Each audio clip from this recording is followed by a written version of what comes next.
The Dancing Masquerade. In a small village nestled deep within the heart of Africa, there was a tradition as old as the village itself. Every year, when the harvest moon rose high in the sky, the villagers would gather in the clearing just outside the village, where the great baobab tree stood tall and ancient. This was the night of the Dancing Masquerade, a night when spirits walked among men and the past and present danced together in a mystical harmony. The elders of the village, with their faces etched by time and wisdom, would begin the night with stories passed down through generations. These tales spoke of the ancestors, of gods and spirits who watched over the village, ensuring the prosperity and safety of the people. But the most revered story was that of the Dancing Masquerade, where the spirits themselves would join the villagers in celebration. As the night deepened and the fire in the center of the clearing crackled with life, the sound of drums filled the air. The rhythm was hypnotic, a steady pulse that seemed to echo the heartbeat of Earth itself. Slowly, figures began to emerge from the shadows, tall, imposing, and shrouded in vibrant costumes adorned with intricate beadwork, cowrie shells, and feathers. These were the masqueraders, the guardians of the village's spiritual connection to the ancestors.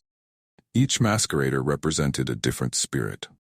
There was Ezezu, the wise old spirit of the baobab, whose mask was carved from the wood of the very tree he was said to inhabit. His movements were slow and deliberate, like the swaying of the ancient tree in a gentle breeze. Aminata, the spirit of the river, was adorned in shimmering blues and greens, her dance fluid and graceful, as though she were the river itself weaving through the village.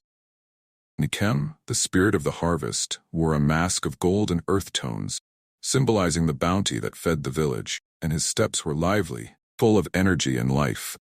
But the most revered of all was Ajani, the spirit of the warrior. His mask was fierce, with sharp angles and bright red markings.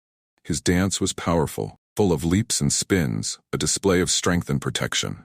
Ajani was the guardian of the village, the spirit who watched over the people and kept them safe from harm. As the masqueraders danced, the villagers joined in, their movements mimicking the spirits they revered. Boundary between the human and spirit world blurred, and for that night, they were one. The children laughed and danced alongside their parents, while the elders looked on with pride. Knowing that the traditions of their ancestors were alive and well, the night wore on and the energy of the dance only grew. The drums pounded louder, flames of the fire leaped higher, and the villagers danced with abandon. It was said that on this night, if one danced hard enough, they might catch a glimpse of their ancestors, smiling and dancing alongside them. Finally, as the first light of dawn began to creep over the horizon, the drums slowed, and the masqueraders began to retreat into the shadows from which they had emerged. The villagers, exhausted but filled with joy, watched as the spirits returned to their world. The elders closed the night with a prayer of thanks to the ancestors, asking for their continued blessings and protection. As the village slowly returned to its daily life, the memory of the Dancing Masquerade lingered in the hearts of people. It was a reminder of their connection to the past, to the spirits who guided them, and to each other. And they knew that when the next harvest moon rose, the spirits would return and the dance would begin again.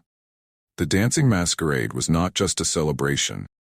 It was a living, breathing connection, the very soul of the village.